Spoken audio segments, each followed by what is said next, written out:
ভর দিল্লি চলে গেলেন অভিষেক ব্যানার্জি। বলেন কি? আপনারা কি ভাবছেন যে কলকাতায় ভালোভাবে ট্রিটমেন্ট হলো নাই বলে দিল্লি চলে গেল ট্রিটমেন্ট করাবার জন্য?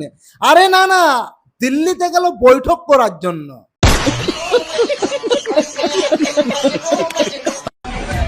দাদা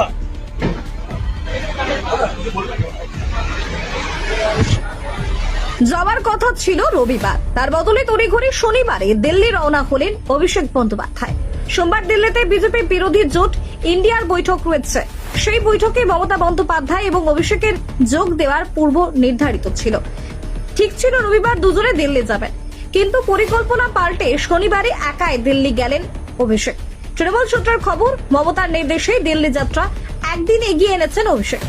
পরিষদীয় দলের পরে তৃণমূলের সংসদীয় দলেও যখন ভাঙনের ইঙ্গিত মিলছে, তখন আচমকা এই সফর এগিয়ে আনাকে কেন্দ্র করে রাজনৈতিক মহলে জল্পনা তৈরি হয়েছে।